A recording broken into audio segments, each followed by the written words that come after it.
વિદ્યાર્થી મિત્રો, અમારી યુટ્યુબ ચેનલ ટીચિંગ મેથ્સ એલજીમાં આપનું હાર્દિક સ્વાગત છે। મિત્રો, આજે ધોરણ 6માં વિષય ગણિતનું જે પેપર લેવાયેલ છે તેનું આજે આપણે સંપૂર્ણ સોલ્યુશન કરીશું।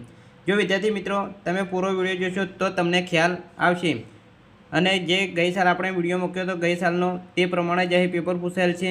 વિદ્યાર્થી મિત્રો, તમે ચેનલમાં નવા હો અને હજુ સુધી જો ચેનલને સબસ્ક્રાઈબ ના કરી હોય તો ચેનલને સબસ્ક્રાઈબ કરવા વિનંતી, જેથી તમને જે નવી અપડેટ આવે છે તે અપડેટ મળતી રહે। વિદ્યાર્થી મિત્રો, હવે વધુ સમય નહીં લેતા આપણે પેપર સોલ્યુશન કરીશું કે આજે જે પેપર પૂછાયેલ છે તે કેવું પૂછાયું છે। તેમાં એ પ્રશ્ન એક છે કે નીચે આપેલા દાખલા ગણો। વિદ્યાર્થી મિત્રો, એ દાખલા ગણવાના હતા। તેમાં એ પહેલી જ રકમ પૂછાયેલ છે કે 4/5નો સમઅપૂર્ણાંક શોધો જેનો છેદ 20 હોય।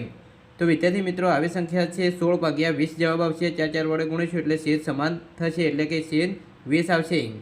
બીજા નંબરમાં આપ્યું છે કે 3/4નો સમઅપૂર્ણાંક શોધો કે જેનો અંશ 12 હોય। તો જવાબ આવશે 12/16। ત્રીજામાં આવશે 35/55નો સમઅપૂર્ણાંક શોધો કે જેનો છેદ 11 હોય। તો જવાબ આવશે 7/11। ચોથામાં આવશે 36/48નો સમઅપૂર્ણાંક શોધો કે જેનો અંશ 9 હોય। તો તેમાં જવાબ આવશે 9/12। વિદ્યાર્થી મિત્રો, આ રીતે પ્રશ્ન 1 પૂછાયેલ છે। આગળ પ્રશ્ન 2 જોઈશું। તો પ્રશ્ન નંબર 2, નીચે આપેલ ચોરસ ખાનામાં લેસ ધેન, બરાબર અને ગ્રેટર ધેનમાંથી કોઈપણ સંકેત મૂકો। તો પહેલામાં આવશે 5/7 અને 15/21। તો બંને સંખ્યા સમાન છે તો બરાબરનું ચિહ્ન આવશે। બીજામાં આવશે કે 7/3 અને 3/5। તો એ 3/5 સંખ્યા મોટી છે તો એ લેસ ધેનનું ચિહ્ન આવશે। 7/3 લેસ ધેન 3/5। ત્રીજામાં આપેલું છે કે 2/4 અને 3/6। આ બંને સંખ્યા સમાન છે, છેદ સમાન કરીશું એટલે સમાન બનશે એટલે બરાબરનું ચિહ્ન આવશે।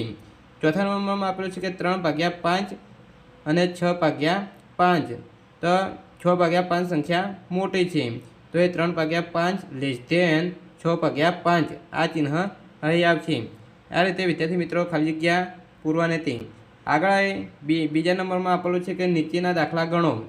તેમાં 50 પાનાના એક પુસ્તકમાંથી મીનાએ 2/5 ભાગના પાના વાંચ્યા, જ્યારે સંગીતાએ 7/10 ભાગના પાના વાંચ્યા।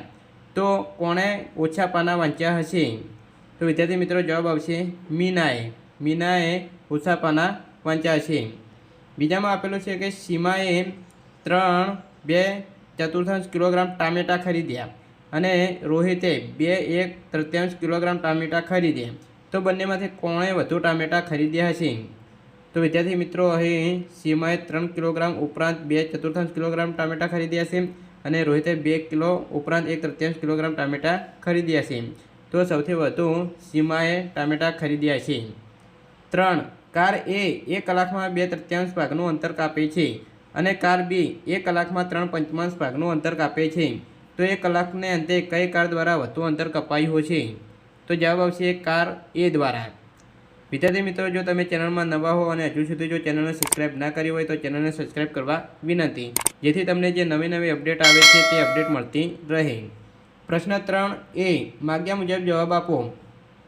1, 0.99 અને 0.099માંથી કઈ સંખ્યા મોટી છે? તો જવાબ આવશે 0.99। 2, 5.64 અને 5.603માંથી કઈ સંખ્યા નાની છે? તો જવાબ આવશે 5.603। 3, 21.42 એ 21.4 કરતાં મોટી સંખ્યા છે। આ વિધાન સાચું છે કે ખોટું? તો આ વિધાન સાચું છે। 4, 4.28 અને 4.2માંથી મોટી સંખ્યા શોધો। તો જવાબ આવશે 4.28।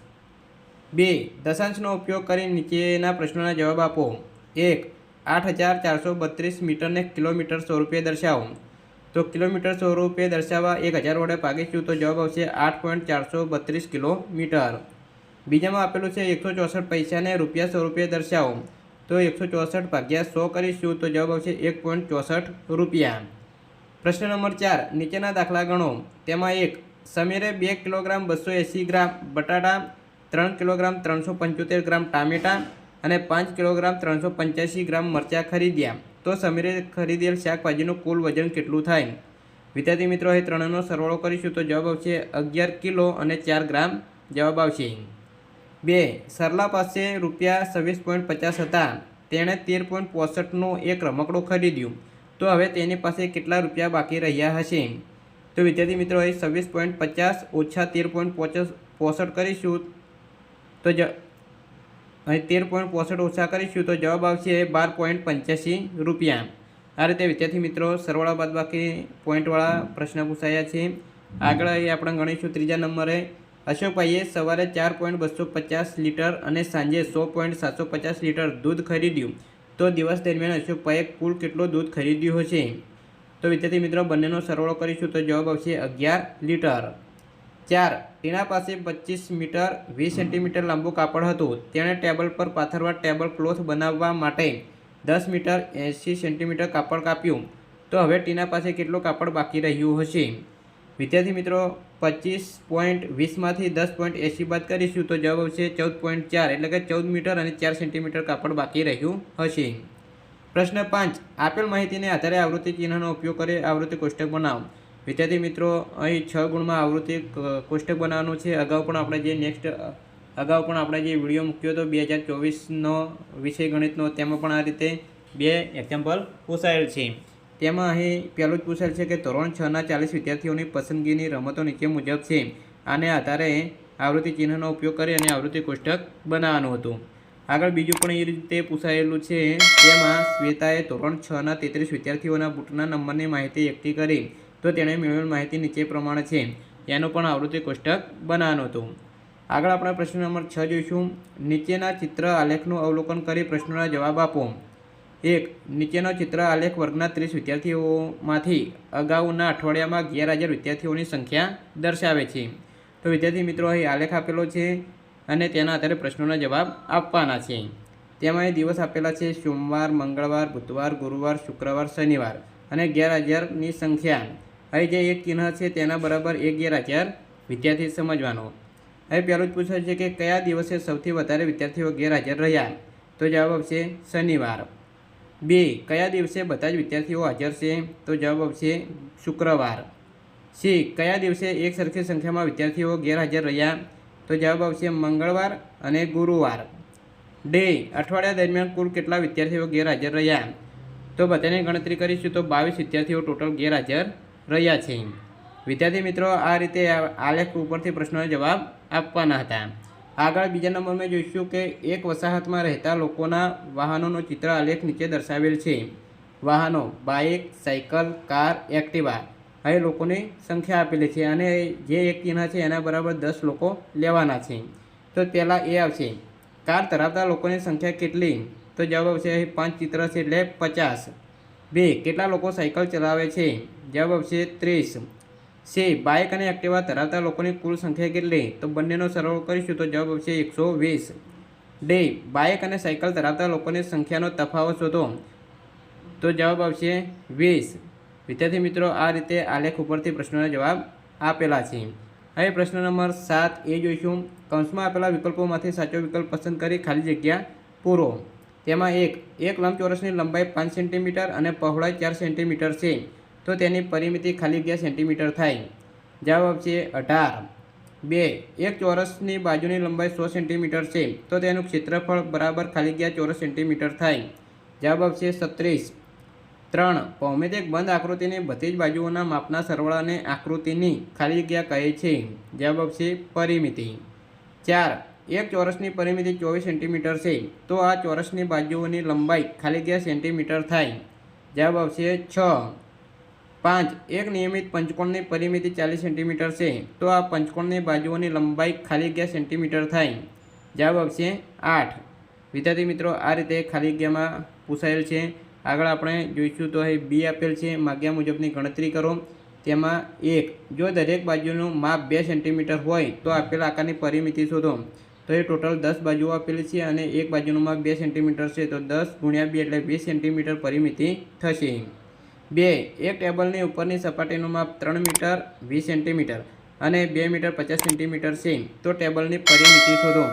તો વિદ્યાર્થી મિત્રો અહીં બંનેનો સરવાળો કરી અને 2 વડે ગુણીશું તો જવાબ આવશે 11 મીટર અને 4 સેન્ટીમીટર પરિમિતિ થશે.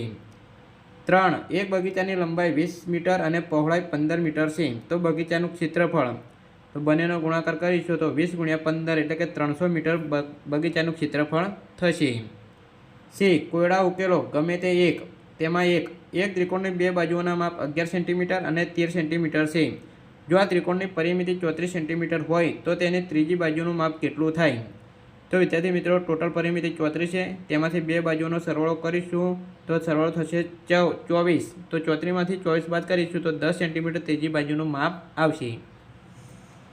2. એક ભોંયતળિયાની લંબાઈ 5 મીટર અને પહોળાઈ 4 મીટર છે. તેના પર 3 મીટર બાજુવાળી એક ચોરસ શેતરંજી પાથરી છે. તો શેતરંજી પાથર્યા સિવાયના ભાગનું ક્ષેત્રફળ શોધો. તો વિદ્યાર્થી મિત્રો પહેલાં ભોંયતળિયાનું ક્ષેત્રફળ ગણીશું, ત્યારબાદ જે 3 મીટર બાજુવાળી એક ચોરસ શેતરંજી છે તેનું ક્ષેત્રફળ ગણીશું. તો કુલ ક્ષેત્રફળમાંથી પીળો ક્ષેત્રફળ બાદ કરીશું તો જવાબ આવશે 11 મીટર શેતરંજી પાથર્યા સિવાયનું ક્ષેત્રફળ થશે. વિદ્યાર્થી મિત્રો આ રીતે આજે જે પેપર લેવલ છે તેમાં પૂછાયેલ છે પ્રશ્નો. અહીં પ્રશ્ન નંબર 8 છે. નીચેના અંગ્રેજી મૂળાક્ષર બનાવવા માટે કેટલા દિવાસળીની જરૂર પડશે? મૂળાક્ષરોની પેટર્ન બનાવવા માટેનો નિયમ લખો. તો એ પહેલાં જ આપેલું છે ટી, તો એમાં દિવાસળી 2 જરૂર પડે અને નિયમ થશે 2n. અહીં ઝેડ આપેલ છે તો તેમાં 3 દિવાસળીની જરૂર પડે, તેમાં નિયમ છે 3n.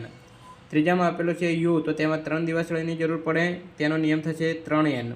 ચોથામાં આપેલું છે વી, એટલે 2 દિવાસળીની જરૂર પડે, તેનો નિયમ છે 2n. પાંચમામાં આપેલું છે અહીં એસ આપેલું છે એટલે કે 5 દિવાસળીની જરૂર પડે છે, તો તેનો નિયમ થશે 5n. વિદ્યાર્થી મિત્રો આ રીતે 5 ગુણમાં પૂછાયેલ છે. આગળ આપણે પ્રશ્ન નંબર 9 જોઈશું. તેમાં નીચેના પ્રશ્નોનો અભ્યાસ કરી માંગેલ ગુણોત્તર શોધો. એક ટોપલામાં 10 કેરી, 25 કેળા અને 30 નારંગી મૂકેલ છે. તો 1. કેરીની સંખ્યા અને નારંગી સંખ્યાનો ગુણોત્તર શોધો. તો કેરીની સંખ્યા 10 છે, નારંગીની સંખ્યા 30 છે. તો એ 10 ઉડાડી દઈશું તો 1/3 ગુણોત્તર થશે. તેવી જ રીતે કેરીની સંખ્યા અને કેળાની સંખ્યાનો ગુણોત્તર. કેરીની સંખ્યા 10, કેળાની સંખ્યા 25, તો એ 5 ઉડી જશે તો 2/5 ગુણોત્તર થશે. ત્રીજામાં આપેલું છે કે કેળાની સંખ્યા અને નારંગીની સંખ્યાનો ગુણોત્તર. કેળાની સંખ્યા 25 છે, નારંગીની સંખ્યા 30 છે. હવે 5 ઉડી જશે તો 5/6 ગુણોત્તર થશે. 4. ટોપલામાં રહેલ નારંગીની સંખ્યા અને ટોપલામાં રહેલ કુલ ફળોની સંખ્યાનો ગુણોત્તર. નારંગીની સંખ્યા 30 છે, કુલ ફળો 65 છે. તો એ 5 ઉડાડીશું તો 6/13 ગુણોત્તર થશે. આગળ અહીં બી આપેલ છે કે માગ્યા મુજબ ગણતરી કરો. તેમાં 140 લખોટીઓ સીમા અને ભવ્યા વચ્ચે 3/4ના પ્રમાણમાં વહેંચતા દરેકના ભાગે કેટલી લખોટી આવે?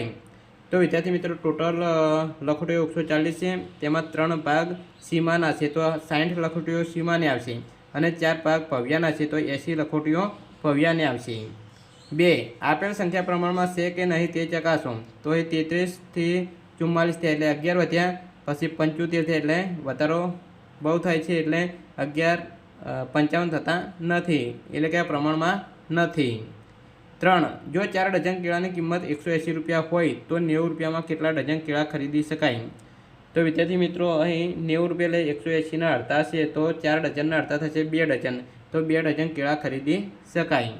વિદ્યાર્થી મિત્રો અહીં આજે જે પેપર લેવલ છે ધોરણ 6માં વિષય ગણિત તેનું સંપૂર્ણ સોલ્યુશન પૂરું થાય છે. જો વિદ્યાર્થી મિત્રો વિડીયો સારો લાગ્યો હોય તો લાઇક કરો, શેર કરો અને સબસ્ક્રાઈબ કરો. તથા ધોરણ 6ના અન્ય વિષયના સોલ્યુશનના વિડીયો અહીં ચેનલમાં મૂકેલા છે તે તમે જોઈ શકો છો. Thank you.